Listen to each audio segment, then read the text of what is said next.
Bonjour André Bourgeot. Bonjour Oumar. Et merci d'avoir accepté mon invitation dans le studio Akio. Avec plaisir. À Bamako pour la première édition des nouvelles du Sahel et qui est présentée, enfin, le Nouvelle du Sahel, c'est un bimensuel de l'ISS. L'ISS, c'est l'Institut d'études stratégiques pour le Sahel, dont je suis le directeur exécutif. André Bourgeot, tu es anthropologue, directeur de recherche émérite au CNRS et tu es spécialiste de la bande saharo-sahélien. Nous avons déjà collaboré ensemble dans les années 2012. À l'époque, tu dirigeais le programme de nouveaux enjeux dans l'espace saharo-sahélien à l'UHSS et à la MSH, à la Maison des Sciences de l'Homme. Exact. Et cette thématique correspond idéalement à tout ce que vous faites, tout ce que vous avez fait pendant plus de 50 ans au Mali. C'est-à-dire le thème de ce matin, c'est sécurité et développement du Sahel, enjeux et perspectives. Comme nous sommes au Mali pour le forum de Bamako, et le thème de ce forum, c'est sur la culture, la réconciliation, la paix et le développement. Donc, je voudrais quand même vous poser quelques questions. Mais avant de vous poser quelques questions, je voudrais quand même dire la vocation de l'ISS. La vocation de l'ISS est de contribuer à éclairer la prise de décision stratégique et sa mission consiste à la conduite d'études, d'analyse stratégique sur les questions d'intérêt public et d'assurer une fonction de veille sur les domaines jugés stratégiques pour les pays concernés. C'est-à-dire les pays concernés, c'est le Sahel. Les travaux de l'ISS, c'est tant au niveau des études que la veille stratégique, visent à mettre l'accent sur les politiques publiques afin d'éclairer le choix en matière de réforme des fonds qu'appelle le projet de paix, de sécurité et de développement dans lequel les pays du Sahel sont engagés. Alors, la première question que je te pose, puisque tu as fait une communication sur la diversité culturelle et l'unité nationale, quelle mutation politique au Mali? Alors, quelle relation entre culture et paix? Et après, tu me diras, la paix est-elle culturelle? Et puis après, tu me diras aussi quelles seraient les relations entre culture et développement. Merci beaucoup pour cette présentation, Oumar. Je vais rentrer tout de suite dans le vif du sujet, oui, à partir d'une approche anthropologique de la culture. L'élément de la culture en anthropologie, c'est quelque chose de fondamental, puisque ça crée même un courant scientifique à travers l'anthropologie culturelle. Pour ma part, je ne me réclame pas de l'anthropologie culturelle, mais je me réclame de l'anthropologie sociale. Bon, c'est des distinctions qui sont quand même assez pertinentes. Le culturalisme, c'est issu de l'école américaine, alors que la dimension sociale, ça caractérise quand même plutôt la démarche scientifique française. Alors, la première acception de la culture chez les anthropologues, c'est une approche très générale de la culture, qui n'a pas grand intérêt parce que ça veut dire aussi qu'on ne peut pas la définir. La deuxième approche, cette fois-ci dans les formes d'apparition de la culture, ça renvoie à trois moments. La culture en tant que pensée, ça c'est le premier aspect du processus. Le deuxième aspect du processus, ça renvoie au vécu. Et enfin, si on combine déjà pensée et vécu, ça débouche sur l'application.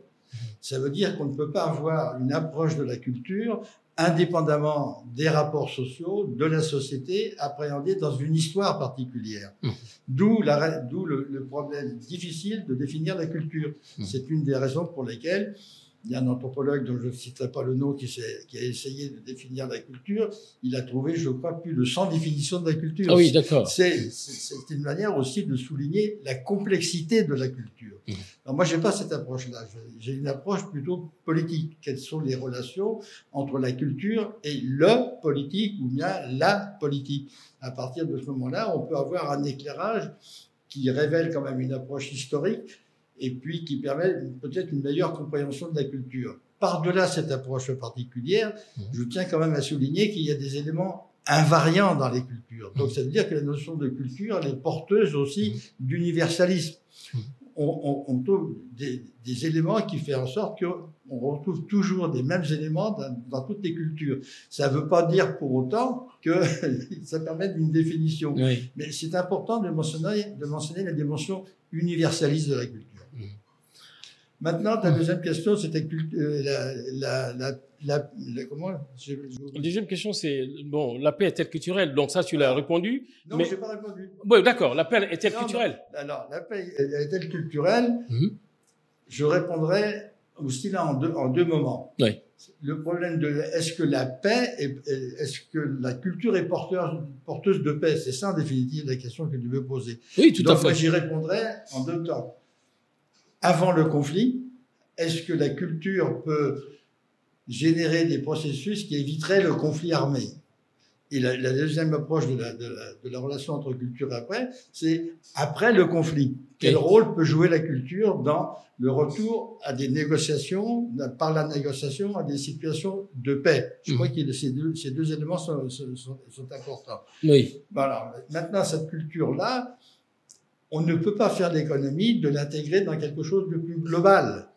Et c'est cette approche globale qui permet de cerner ce que c'est que la culture, d'où le fait que j'ai avancé ce concept de culture démocratique. Parce que la culture démocratique, elle renvoie fondamentalement au système politique et l'organisation politique et la manière dont l'individu se représente aussi sa propre fonction par rapport à l'autre. J'insiste un peu sur ce rapport à l'autre parce que c'est une dimension fondamentale chez les anthropologues. Tout à fait. C'est l'autre et l'ailleurs. Mais l'autre, c'est important à souligner, l'autre, il est différent de moi. Mais en même temps, il est identique à moi. Donc l'autre, c'est mon alter ego. Et ça, cette dimension alter ego, elle incorpore une dimension universelle. C'est la raison pour laquelle la dimension de la culture, sa complexité et son universalité. Ensuite, l'ailleurs. L'ailleurs, c'est clair. Toi, tu es dans un endroit, moi, je suis dans un autre endroit, mais comme tu es mon alter ego, l'ailleurs, j'ai besoin de le situer, de le matérialiser, ce qui ne remet pas du tout en cause cette notion d'alter ego dans les relations avec l'autre et moi. C'est le problème de l'altérité. Donc, on ne peut pas faire d'économie de ce type d'approche. Et ce qui ne peut que favoriser la relation à l'autre, l'acceptation de la différence, c'est cette notion de culture démocratique. Oui, d'accord. Mais alors, il y a une question, comme tu le sais déjà, hein, la résolution des conflits, de façon au Mali, tout le monde sait que bon, il y a le Sinankuya. Alors, je sais pas, les anthropologues ont beaucoup travaillé là-dessus. Oui. Qu'est-ce que tu en penses? Ça, je dirais que c'est une approche de type culturaliste. Est-ce que cette notion-là permet de résoudre des conflits qui sont de nature, y compris sur le plan technologique et sur le plan politique, complètement différents? C'est la raison pour laquelle je ne pense pas qu'on puisse transposer une chose qui a été un produit de l'histoire et le transposer dans une situation historique complètement différente. Ça ne veut pas dire pour autant qu'il faut négliger ça. C'est pas du tout ce que je dis. Il faut s'appuyer dessus, mais on peut pas avoir cette espèce de transposition mécanique. C'est ça tout le problème. Et on est confronté à ça à longueur de temps aussi dans le domaine politique. Souvent, les gens font référence au passé, mais le passé, c'est les historiens qui parlent de ça. Bien sûr. Ensuite, bien sûr. Il faut se poser la question suivante. Qu'est-ce que l'on peut retenir de ce passé et comment et en quoi et dans quel domaine c'est transposable dans les situations actuelles qui n'ont plus rien à voir avec celles qui prévalaient au XIIIe, XIVe ou XVe siècle. Bien sûr, bien sûr. Alors, mais quelles seraient, dans ces cas-là, les relations entre culture et développement? Alors, culture et développement, je répondrai d'abord par la chose suivante. J'observe dans les situations qui prévalent actuellement au Mali, mais par-delà le Mali, aussi au Burkina et puis au Niger, c'est que ces trois États, par rapport à la période coloniale jusqu'à maintenant, maintenant, il y a eu des processus qui ont conduit à une affirmation de souveraineté politique. Ça me paraît très clair, avec des méthodes qui étaient des méthodes que l'on connaît, mais en tout état de cause, ça a créé les conditions et l'affirmation d'une souveraineté politique. Maintenant, cette souveraineté politique, c'est une partie de la souveraineté, c'est une partie de l'indépendance. Donc c'est la raison pour laquelle je pose le problème aussi de quelles seraient les conditions de l'affirmation d'une souveraineté économique. Cette souveraineté économique, elle ne peut pas être indépendante de la souveraineté politique. Donc ça me permet de faire le lien, le relais avec la souveraineté économique. S'il y a possibilité d'affirmer une souveraineté économique, cette souveraineté économique, elle passe nécessairement, je dis bien nécessairement, par une dimension démocratique. La démocratie, alors la question que je pose, parce que je sais qu'elle n'est pas tellement appréciée dans certains États, est-ce que la démocratie a une valeur universelle? Jusqu'à présent, on n'a pas trouvé mieux. Se pose le problème des conditions d'application de la démocratie. Je constate, je peux observer que dans la démocratie telle qu'elle a été appliquée ici, elle s'est d'abord réduite à une démocratie élective qui n'incarne pas du tout les pratiques démocratiques. Donc la question que je pose, c'est une expression qui est souvent utilisée, c'est la notion de refondation. Oui, d'accord. La notion de refondation, c'est une expression, il faut lui donner un contenu. Avec ton autorisation, je vais faire des propositions de contenu. Tout à fait. Alors, une proposition de contenu, c'est-à-dire, si on veut effectivement repenser le fonctionnement de l'État, c'est une manière de poser le problème de la refondation. Alors, il se pose, selon mon point de vue, à deux niveaux. La nature des relations entre le pouvoir exécutif et le pouvoir législatif. Voilà, c'est ça. Est-ce qu'il y a actuellement dans le système démocratique des relations étroites entre le pouvoir exécutif et le pouvoir législatif, qui est quand même médiatisé aussi par le Conseil des ministres. C'est le Conseil des ministres qu'on prend des décisions de développement général sur l'ensemble du territoire national. Donc ma question est la suivante, c'est est-ce qu'il ne faudrait pas impliquer d'une manière beaucoup plus structurelle, beaucoup plus organique, le rôle de l'Assemblée nationale qui incarne l'unité nationale, qui incarne l'unité nationale et la cohésion sociale au niveau du territoire national. Et que pour ce faire, toute décision prise par le niveau intermédiaire Conseil des ministres devrait être aussi discutée au sein de l'Assemblée nationale sur tous les projets de développement à visée et à objectif national.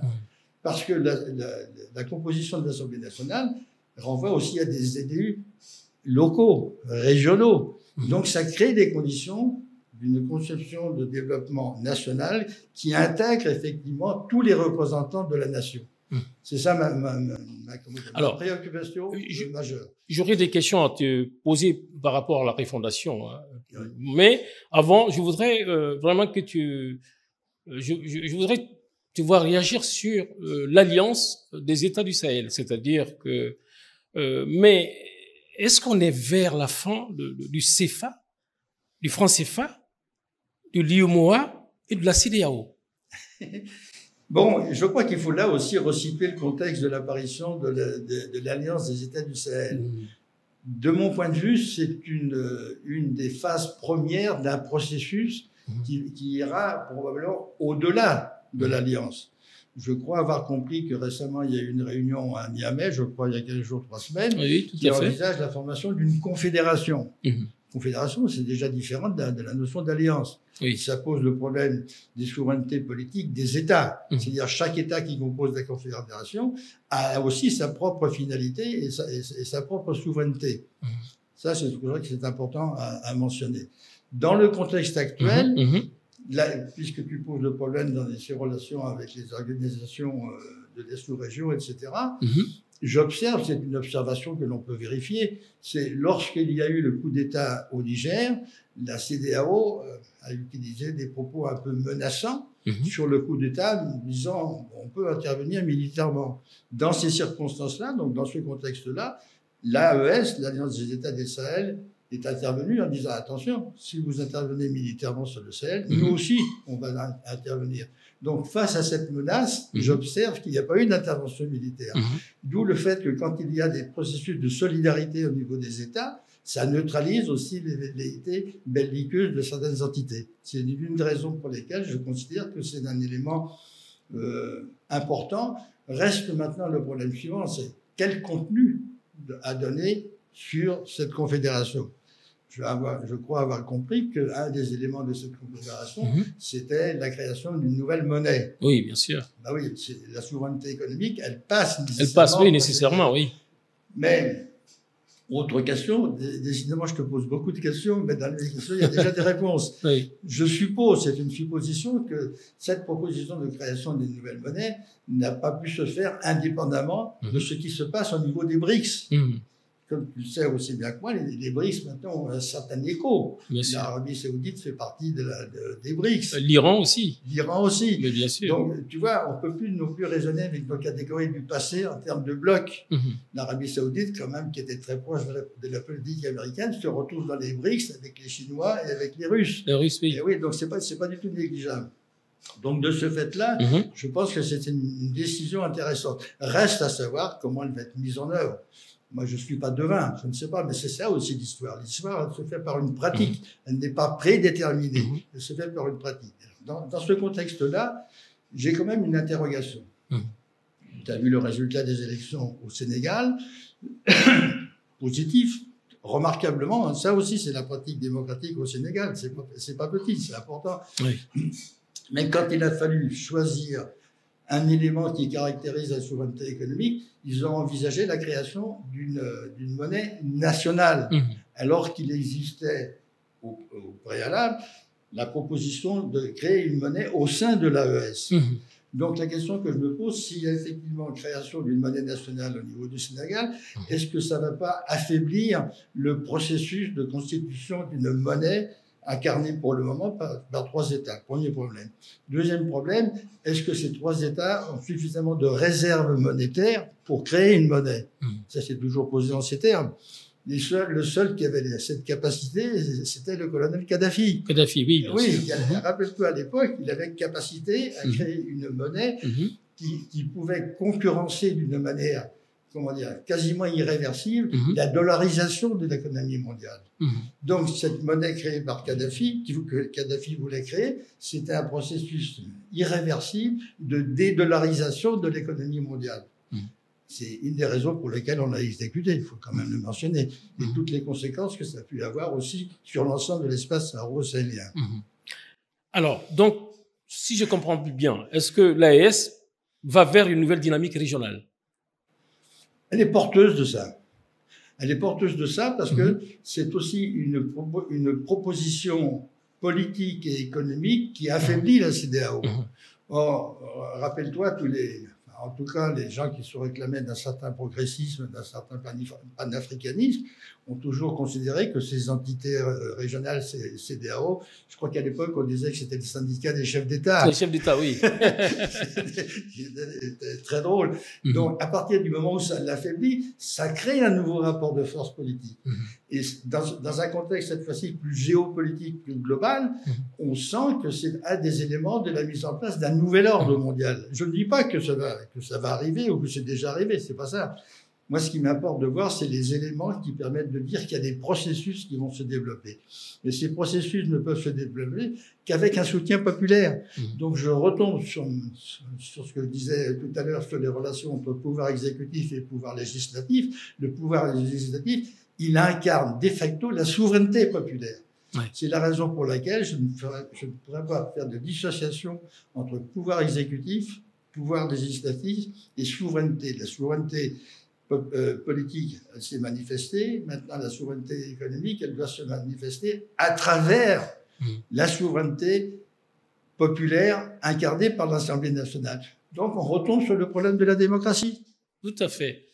Alors, donc, j'ai parlé de nouvelles dynamiques régionales.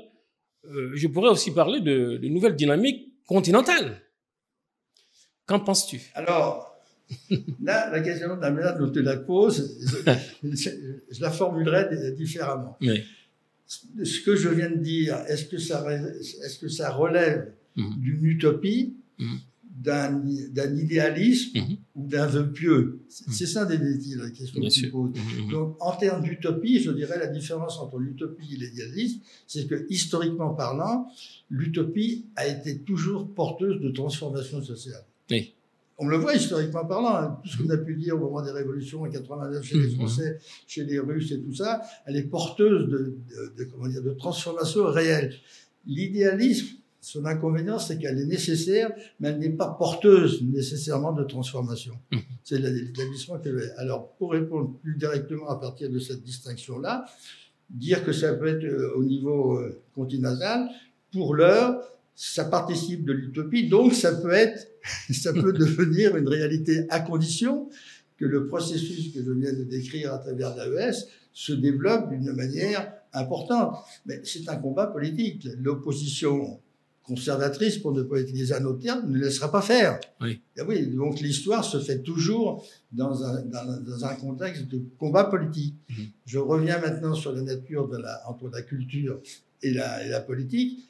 Est-ce que la culture est porteuse de rapports de force politique qui permettent de conduire à la paix? Ah. Bon, la question est facile. Oui, belle question.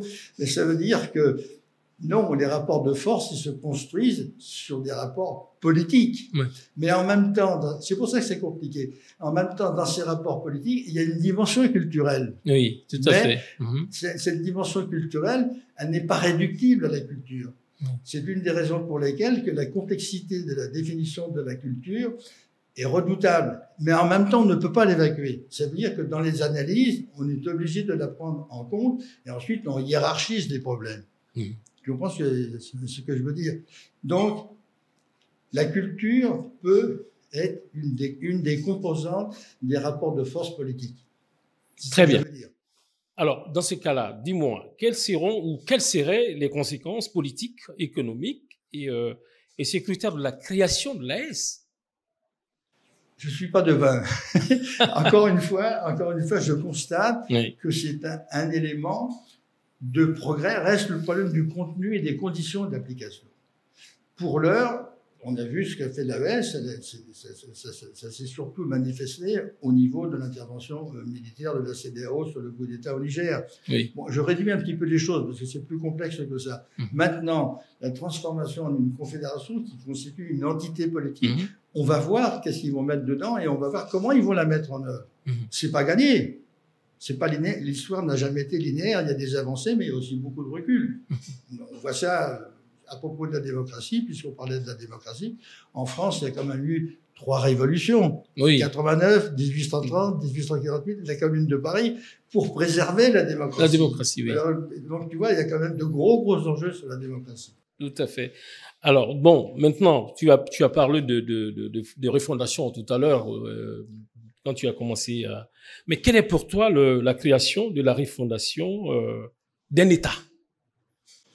Je pense avoir décrit les conditions de refondation d'un État à travers le fonctionnement de l'État et à travers des relations organiques entre les différents pouvoirs. Il y a quelque chose qui me gêne souvent dans cette refondation, c'est que on a tendance à ne plus parler de pouvoir et d'autorité. La manière dont j'ai posé le problème renvoie justement au pouvoir des différentes instances que le peuple investit. C'est la raison pour laquelle je considère que c'est au niveau de l'Assemblée nationale que l'ensemble de cette souveraineté s'affirme à travers une souveraineté populaire. La souveraineté nationale, elle passe par l'Assemblée nationale. Et elle a une dimension populaire puisqu'elle incarne des gens qui viennent de toutes les régions de l'État. Ça me permet de faire une transition et de poser une question qui a d'ailleurs été posée lors de mon intervention. C'est que on ne peut pas raisonner, comme je viens de le faire, sans envisager la base matérielle de l'organisation politique. Quelle base matérielle faut-il? Compte tenu du fait que le Mali, à l'instar de beaucoup d'autres États d'Afrique de l'Ouest et du continent africain, il y a une pléiade de communautés culturelles. Je n'utilise pas ethnie, c'est différent. Les communautés culturelles. Comment faire avec ça? Je prends l'exemple, par exemple, du septentrion malien. Comme tu le sais aussi bien que moi, le septentrion malien fait l'enjeu politique très important sur la création d'un territoire. Le septentrion malien est quand même très, très intéressant. Parce que si tu compares le septentrion malien à l'ensemble du territoire malien, c'est le seul endroit où toutes les ethnies du Mali sont représentées. Toutes, absolument toutes. Donc ça aussi, c'est politiquement significatif. Comment, dans ce contexte-là, un groupe, une communauté culturelle qui utilise des armes pour affirmer sa politique peut transformer cet espace-là avec cette notion d'azawad? C'est pas acceptable. Oui. D'abord, sur le plan démocratique, ils n'ont consulté personne. Et puis même sur le plan de la réalité, c'est pas envisageable. Donc ça veut dire aussi que la culture est un enjeu politique fondamental. On voit bien la manière dont certains groupes armés ont récupéré la culture pour en faire un problème politique. Alors que le problème, plus largement, n'est pas réductible à des problèmes de culture. D'où l'ambiguïté, d'où la complexité de la chose. Je reviendrai une minute sur ça, parce que bon, je sais que tu n'étais pas l'accord d'Alger. Tu as été un des défenseurs en disant, non, pas un défenseur, mais cet accord, tu disais que ce n'était pas un bon accord. Oui. Bon, maintenant, est-ce que tu penses que cet accord est envisageable? Non. Non, moi, j'ai jamais dit ça. J'ai toujours dit que j'ai exprimé mon désaccord argumenté, non seulement argumenté, mais j'ai demandé des débats et des confrontations par rapport à mon point de vue. J'ai jamais eu de débat ni de confrontation de la part des gens que je critiquais. Bon, ça me gêne un peu. Maintenant, pourquoi je disais ça? Quelle était la question précisément? Non, c'est-à-dire l'accord d'Alger. Ah oui, effectivement. Mais j'ai toujours rajouté que cet accord-là, il n'était pas destiné à le mettre à la poubelle. Il fallait le renégocier. D'où ma divergence avec l'expression une relecture intelligente. Ça veut dire intelligente, moi qui suis crétin, je ne peux pas faire une relecture. S'il faut être intelligent pour faire le comprendre. Tout à fait. Donc, la notion de négociation, elle renvoie à des rapports de force politique. Donc, c'est ça qui me paraissait important. Donc, il y a des éléments à retenir dans cet accord-là. Notamment sur le problème de ce que j'appelle la régionalisation, mais je ne sais pas si c'est un bon terme, parce que quand j'ai dit régionalisation, c'est aussi une revendication de l'opposition qui veut créer un territoire. Ah oui, d'accord. Et en même temps, je dis, mais la régionalisation n'est pas réductible à l'autonomie. Donc il faut sortir de ce schéma tout fait, régionalisation égale autonomie territoriale. Non, c'est pas ça. C'est les modalités de relation de l'État central avec des pouvoirs locaux. On ne peut pas faire l'économie de la prise en compte des pouvoirs locaux, d'une part. D'autre part, comment conforter ces problèmes locaux? On retombe sur le problème du fonctionnement de l'État, qu'on le veuille ou non. Bon, on avait parlé à l'époque de décentralisation, même de décentralisation poussée, mais on n'a pas beaucoup insisté sur la déconcentralisation, ou surtout la déconcentration. Oui, tout ça, ce sont des termes. Oui. Moi, ce qui m'a gêné dans l'accord d'Alger, c'est qu'il n'y avait pas grand-chose de concret.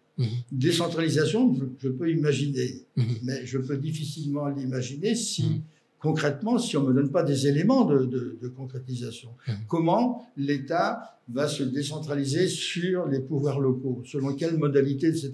L'accord d'Alger ne prévoit pas de passerelle entre certaines régions qui sont déshéritées par d'autres, comparées à d'autres régions qui ont beaucoup de ressources. Donc ça institutionnalise les rapports d'inégalité. Donc penser la décentralisation, y compris dans sa déconcentration, ça oblige à être très très concret. Quel découpage territorial? Et là, on va être confronté à des problèmes d'espace ethnique, entre guillemets, en tout cas en termes de pouvoir de communauté culturelle. C'est quelque chose de redoutable, mais si on ne s'attaque pas directement à ça, on risque de rester dans des expressions politiques intéressantes, mais relativement creuses, si on ne passe pas au concret. Alors, donc, et le rôle du concret, excuse-moi de t'interrompre, oui. La démocratie, elle ne peut pas se faire aussi sans les partis politiques. Tout à fait, tout à fait. Bon, alors, les partis politiques, mais quand je fais référence aux partis politiques, c'est pas une prolifération de partis politiques qui souvent se réduisent à un noyau familial ou un truc comme ça. Non, les partis politiques, ils ont aussi une formation, ils devraient plutôt avoir une formation, un objectif de former le citoyen.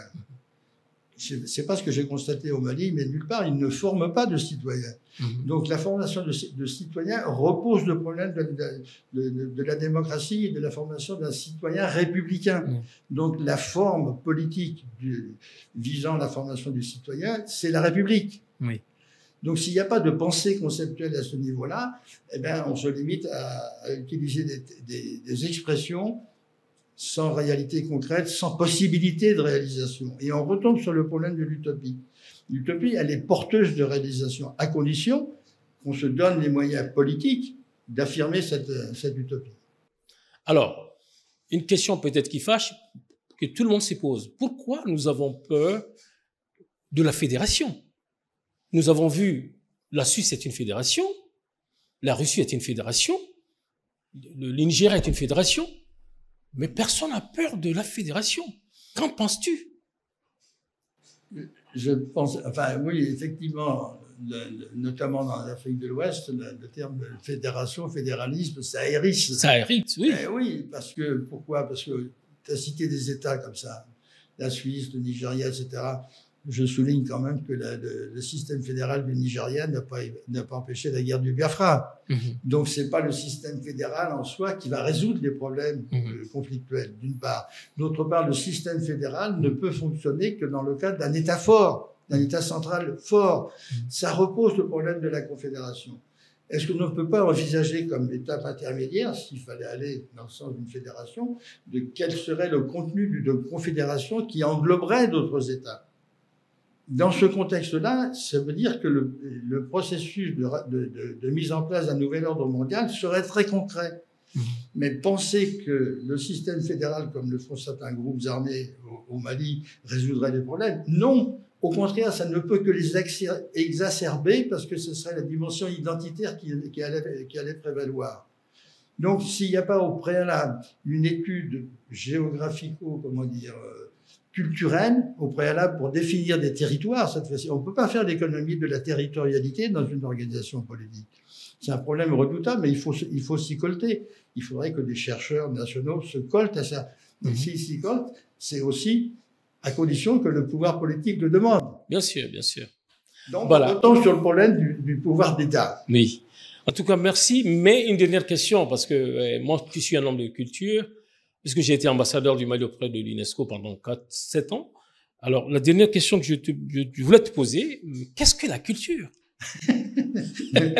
moi, je sors pas ma Kalachnikov quand j'entends le terme culture, hein, c'est pas du tout ça. Mais c'est une expression d'une complexité redoutable qui est un peu par nature complètement polysémique. C'est une des raisons pour lesquelles, souvent, quand on utilise le terme culture, on y associe un adjectif.